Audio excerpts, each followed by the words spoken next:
Hello. Welcome to another edition of Capper Comparison Picks. I'm sorry.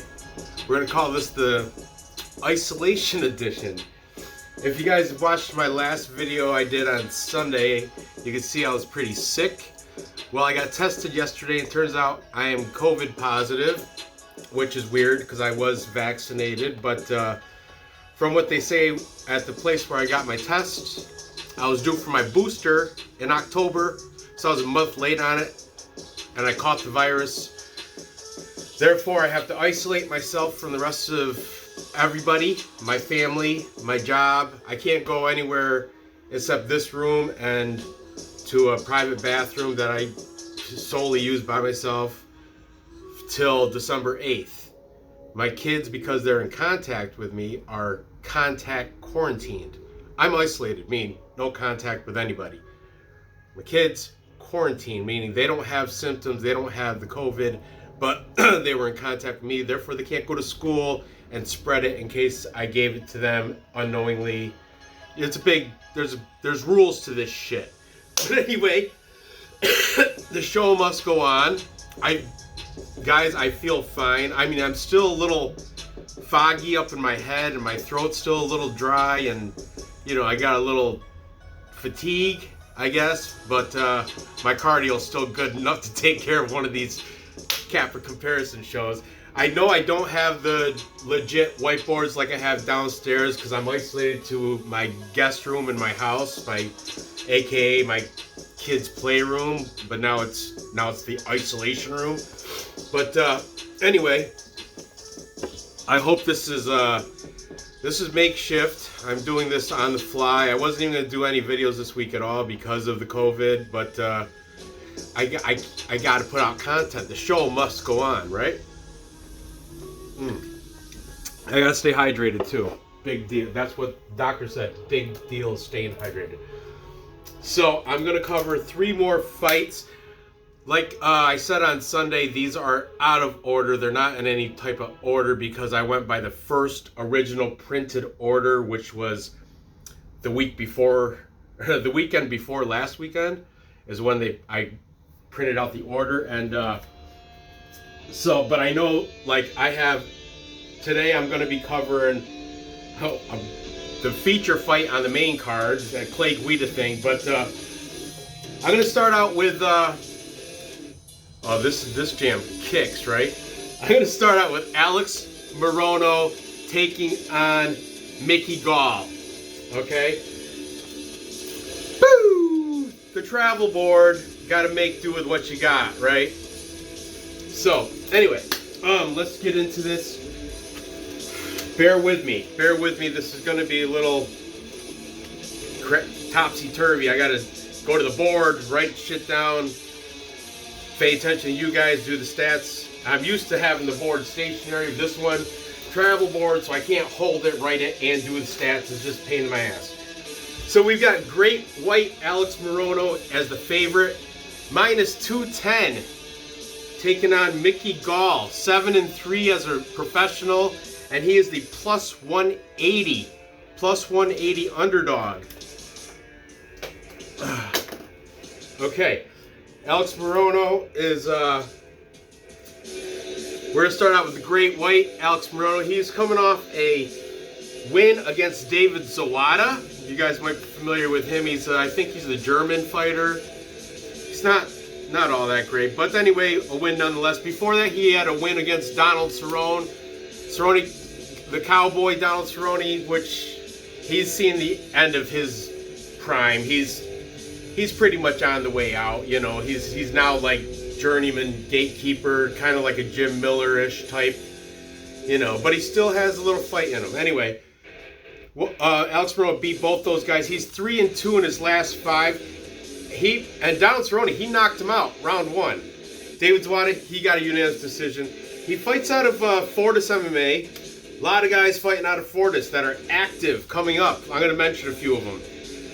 Stephen Ocho Peterson, he's fighting Juicy J. Julian Irosa in February. Diego Ferreira is fighting Matus Gamrot December 18th. Jeff Neal is fighting Santiago Ponzinibbio. That's going to be a good one. And that's also in February. On this card, Alonzo Menifield's fighting out of Fortis MMA. He's on this card, of course. He's going against William Knight. And then we got Abdul Razak Al Hassan also fighting out of Fortis, and he's fighting in January against Joaquin Buckley. That's going to be a great fight. There's like a few others. I just ran out of room on my paper, man. I couldn't. There's so many active fighters out of Fortis. Unbelievable. But he's taking on Mickey Gall. Mickey Gall is known for the guy that called out and beat CM Punk in his one and only UFC fight, I think. He's like, yeah, I think I can fight UFC. Came in, Mickey Gall showed him he cannot fight. He cannot fight in the UFC. Stick to professional wrestling. That's more of your forte, right, CM Punk? But lately, he's not been doing that bad. He's coming off a win against Jordan Williams. He's the diabetic. Mickey Gall got him in a rear naked choke in round 1. Before that, he lost to Mike Perry. Mike Perry's hot and not. He's on and off, beating up old guys in a hotel lobby or having his girlfriend in the corner. I don't know. He's topsy-turvy. You never know what kind of Mike Perry you're going to get. But anyway, he got the Mike Perry showed up and beat Mickey Gall in that. He got a unanimous decision victory over Mickey Gall. Before that, Mickey Gall has a win over Salim Tuhari. Or Tuari, yeah, I said it right. So he's 3-2 in his last 5. Mickey Gall fights out of the Gracie, New Jersey Academy in Lebanon, New Jersey. Shout out to all my New Jersey friends. I do have family down there. He's got a 3-inch height and 2-inch reach advantage over Great White Alex Morono. Now, let's see what these cappers have to say in regards to this. We're going to start out taking the favorite in Alex Morono. We've got, all right, this is where it's going to become tricky. I hope this camera's picking all this up. I don't know. I didn't do a test run or nothing like that. It's going off the fly, going off the hip. Okay, taking Alex Morono. We've got, look, I'm picking wrong colors. Told you, my mind is foggy. The corona's got my mind cloudy. Switch back to black. Sorry about that. We've got Burt MMA. Burt is saying Morono should get a decision victory. Okay, then we've got Everything MMA. Everything. I like that kid. He still needs a little bit of work on his delivery, but you can tell he's young. You can tell in his voice. But I like his content. Everything MMA is saying TKO in round 1. First. Shit. Not used to the small travel board, so forgive me. Then we've got my boy Ray from MMA Pick'em's podcast. Pick'em's is also taking Alex Morono. How's he? He says Alex Morono should get the decision here. We got a lot of people's favorite, the Nick Cap Guru, MMA Guru, the Nick Cap one out of the UK, taking Alex Morono. And finally, Stat Diggers, both Wheezy and DFS Brady are both taking Morono. However, Wheezy said no bet. If he was to place a bet, he would put it on the over. He thinks this is going to go probably the distance, so he's taking it over 2.5 for this fight, making this a full capper consensus. Fuck it, I'll do the dance too. A full capper consensus is when all the handicappers, throw some good luck pearls, all the handicappers pick the same side, and in this case, everybody's taking the favorite in Great White Alex Morono to beat Mickey Gall. Okay, so hopefully that went well. I don't edit, I just do it and upload. Do it and upload. I'll just laugh at my mistakes later. Moving on. Next we have the welterweight fights. Like I said, these are way out of order. We have the welterweight fight. This is a good one though. Between Jake Matthews, the Celtic Kid, and Jeremiah Wells. He have a nickname? Of course he has no nickname. You know why? Because he fights out of Renzo Gracie. I think they got a rule, no nicknames, because nobody out of there's got a nickname. It's weird. I don't know if it's coincidence or if that's just how they do. You know, I'm thinking maybe that's just how they do, which I'm, whatever. Just represent yourself. But let's start with Jake Matthews, 17-5. He's the favorite at, this is wrong. I have written 180, minus 185. That moved. I looked at it just a little while ago. I think it's minus 172 now. We'll fix that. 172. And Jeremiah Wells, record of 9-2-1. And he was, it says plus 160. But that also, I just checked it. The line did move. He is now only a plus 145. So money, a little bit of money is coming in on Wells. And I think I know why. Okay, let's start with Jake Matthews. Jake Matthews is the Australian. He's a BJJ black belt, believe it or not, out of Australia though. So take that for what it's worth, you know. Jeremiah Wells, also a BJJ black belt, but he's out of Renzo Gracie, Philly. Probably a legit black belt. Jake Matthews, he's out of Nexus. You can't even see that gym in Tapology. I don't even know. And I know Australia, I'm on isolation because I tested positive, but their whole continent, I think, is on quarantine. Like, I don't think, you know, the whole Dan Hooker, he couldn't leave. I know that was New Zealand, but Australia and New Zealand, I think they're all pretty much there's a lot of laws, rules, and I don't know exactly what they are, but I know it's a pain in the ass to train and do things in the public because of the COVID, because of the coronavirus. But anyways, Jake Matthews is coming off a loss against who? Sean Brady, another Renzo Gracie product. And he got submitted by him. He got triangle choked in round 3, arm triangle in round 3 by Sean Brady, who trains with Jeremiah Wells. Okay, just saying. Jake Matthews is 3-2 in his last 5. He's got a 2-inch height advantage, but he's lacking in the reach because Jeremiah Wells has a 3-inch reach advantage. Now, Jeremiah Wells, like I've mentioned plenty of times already, Renzo Gracie Philly.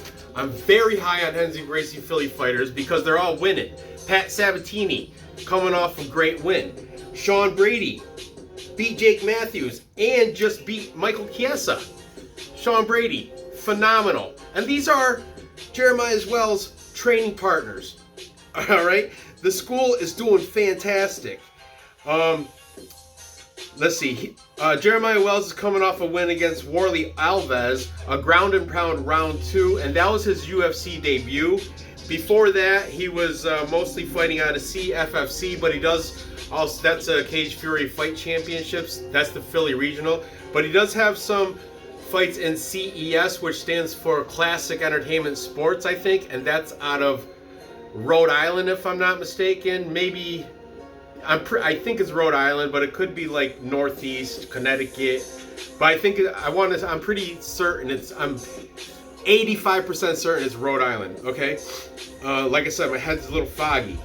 So, let's see what the cappers have to say against this interesting fight. Starting out with the favorite in Jake Matthews, we've got, I just hope the lighting is good enough. We've got Everything MMA, my boy. Bout Better's complaining that I'm not using his picks, but you know what? The show I did on Sunday, you didn't even break down any of those fights. How am I supposed to use your picks when you didn't give me the picks? Huh? Explain that. I'm blaming you for me dropping out of YouTube. Well, go ahead, dude. I can't pity you. I don't know what to tell you, man. Sorry. You know, which things were better for you? Then I don't know what to tell you. Everything MMA is saying by decision. Okay.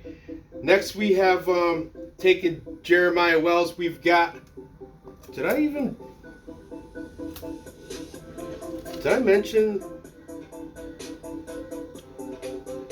Burt MMA? I don't know if I mentioned him the first fight. If I didn't, he's taking. If I didn't mention Burt MMA, he's taking Alex Morono. Anyway, I think I did. I don't know. I'm cloudy. It's like I've been smoking weed all day, but I'm not. I'm just sick. Jeremiah Wells, Burt's taking him by decision for the Renzo Gracie product. Then we've got Ray from MMA Pick'ems is taking Jake Matthews. Okay. Did he say how? He did not say how. Then we've got the Stat Diggers taking Jeremiah Wells. Are they both taking him? DFS only. Just so I should fix that. Shit. Stat Dig DFS. Brady is taking Jeremiah Wells. Wheezy did not make a pick for that, oddly enough. Did he? Yeah. And DFS is saying he's taking Jeremiah Wells because in a dog or pass situation, and that was at plus 160. Now he jump on it now because it's going to drop even more. Plus 145. And for the tiebreaker, we've got the guru, MMA guru from the UK with the knit cap. You guys know him. He's a hilarious, funny guy. He's also taken Jeremiah Wells to get the job done. He didn't say how, but he's taking him. So there you have that. Oh, I didn't even say my pick on the first one. My first fight, I'm taking Alex Morono with the rest of the Capper consensus. Here, I am taking Jeremiah Wells. I think you guys can think I was leading that way anyway because Renzo Gracie, and I think he might be able to pull a submission because, like I said, he's training with Sean Brady arm triangle Jake Matthews. I know it was in the third round, so he really. But I think Jeremiah Wells might be able to pull off a submission as well. So I'm going to take him to get it done over Jake Matthews. And now I have to write this really quick. So I'm going to hit pause and then come back. Pause. Moving on. Next we have the lightweight showdown, 155 pounds between the old man match between Clay Guida and Leonardo Santos. Guida is, you don't hear this much, but Clay Guida is the younger fighter here at 39 years old. Like I said, you don't hear that much. Leonardo Santos is 41. Match for the old timers. Clay Guida is the underdog at plus 165. He's got a record of 36 and 21 losses. Talk about double-digit losses.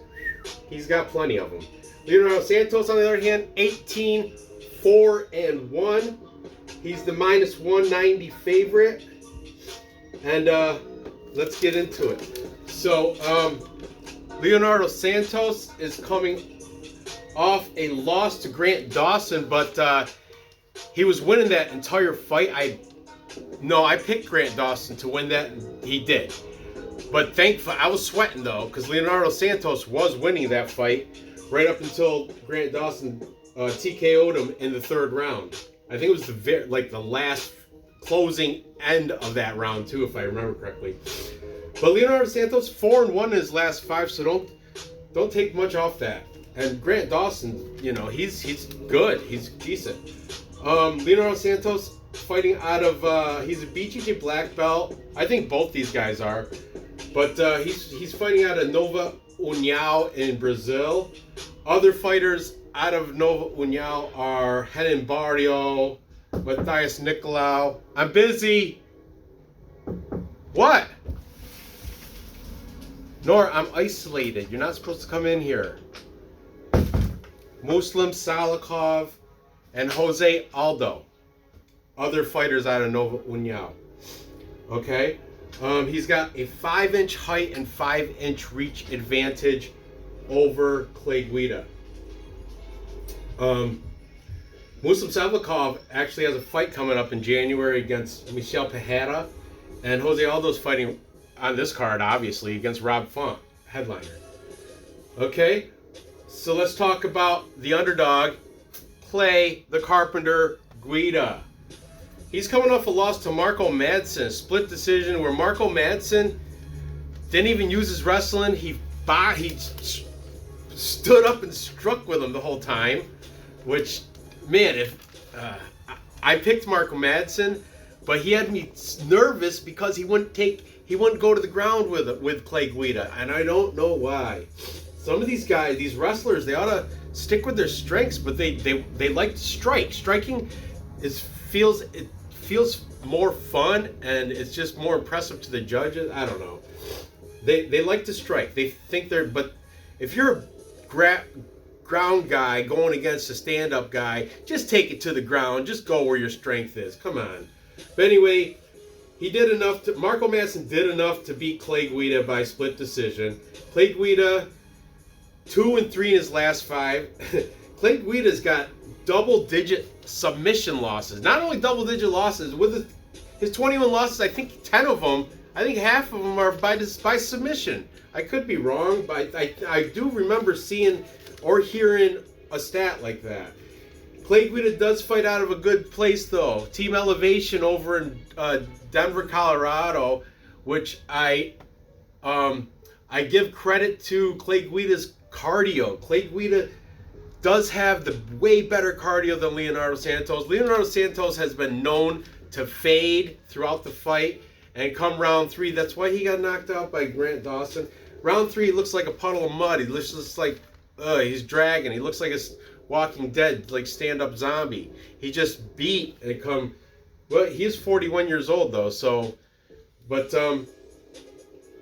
anyway, Clay Guida, Team Elevation with the likes of, I can go through a whole list. I'm just going to list a few quick. Austin Hubbard, Corey Sandhagen, Curtis Blades, Drew Dober, Justin Gaethje, Neil Magny, all coming from Team Elevation, potential training partners for Clay the Carpenter Guida.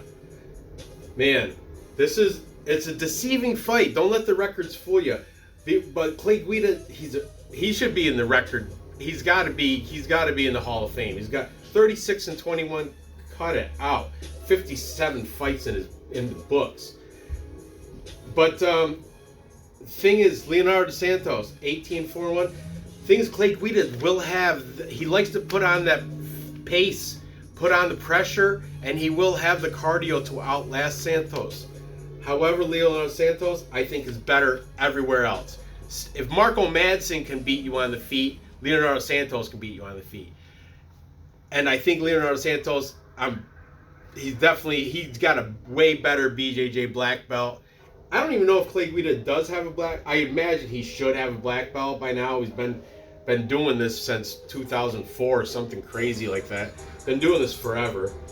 But Leonardo Santos, I think, is better on the ground, better on the feet, better overall everywhere and every aspect. Got 5-inch height, 5-inch reach, everywhere except for the slight age disadvantage and the cardio. But here's the age shouldn't matter because Clay Guida's taken 57 fights. That's a lot of wear and tear. That's a lot of. He's weathered. He's taken a lot of hits throughout his career. He's definitely weathered. That guy.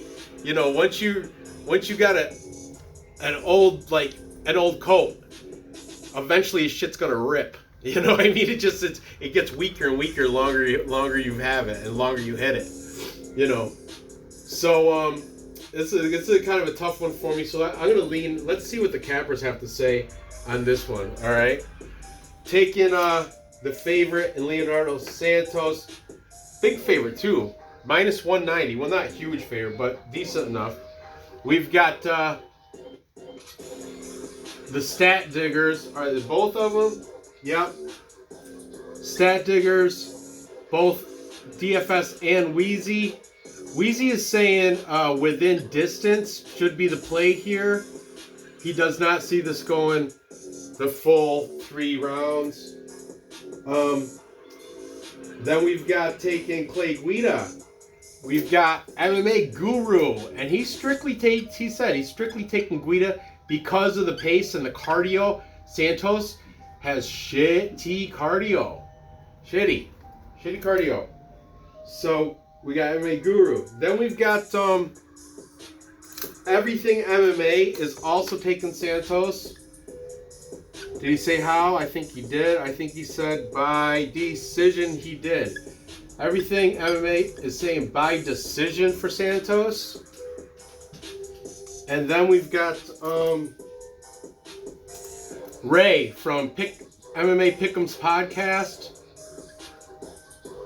He's on the side of Clay Guida. And for the tiebreaker, Ray is saying by decision, by the way. He thinks Guida, I think he said something like Santos might win round 1, but then Guida's going to win rounds 2 and 3 because Santos's cardio fades quickly. So that's why he thinks Guida's going to edge out decision, which is that could happen. I totally can see that happening, but I don't know.